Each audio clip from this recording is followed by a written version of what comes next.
المنتخب الوطني الجزائري لكرة القدم لأقل من 17 سنة ينهزم بهدف مقابل صفر أمام المنتخب التونسي. استهل المنتخب الوطني الجزائري لكرة القدم مشاركته في دورة لوناف بالهزيمة أمام المنتخب التونسي بنتيجة هدف مقابل لا شيء. ونجح المنتخب التونسي في تسجيل هدف في آخر المرحلة الأولى من المواجهة التي جرت على ملعب الأب جيغو بالدار البيضاء المغربية. أشبال المدرب عزيز الحسين خلقوا عدة فرص من أجل العودة في النتيجة خلال المرحلة الثانية، لكن من دون جدوى. وسيكون شبان المنتخب الوطني الجزائري على موعد يوم الخميس المقبل الموافق ل 14 نوفمبر الجاري على موعد مع ثاني مباراة في هذه الدورة أمام المنتخب المصري الذي انهزم بدوره أمام المنتخب المغربي ب5 أهداف مقابل هدف. ثم بعدها سيواجه المنتخب الوطني الجزائري المنتخب الليبي في 17 من الشهر ذاته، على أن يختتم الدورة بمواجهة البلد المضيف المغرب يوم 23 نوفمبر. في المباراة الثانية فاز المنتخب المغربي على نظيره المصري بنتيجة 5 أهداف مقابل هدف.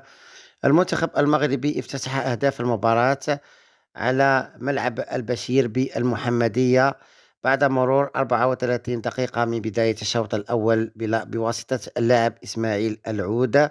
وفي الشوط الثاني أضاف أصحاب الأرض الهدف الثاني عن طريق أحمد موهوب في الدقيقة 67، ثم عزز عبد الله وزان النتيجة بهدف ثالث بعد دقيقتين.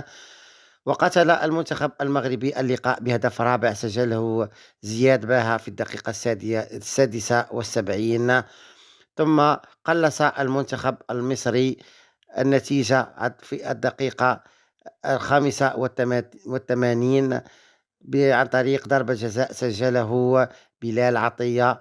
وبعدها اختتم المنتخب المغربي أهدافه بتسديدة إلياس بالمختار في الدقيقة 90+2. إذا مباريات صعبة تنتظر المنتخب الوطني الجزائري لأقل من 17 سنة، خاصة بعد البداية السيئة. نتمنى التوفيق له، وإن شاء الله حز بطاقة التأهل إلى كأس إفريقيا إن شاء الله. يذكر أن هذه الدورة مؤهلة إلى كأس الإفريقية التي ستجرى إن شاء الله بتنزانيا، حيث يتأهل صاحب المرتبة الأولى والثانية إلى هذه الدورة.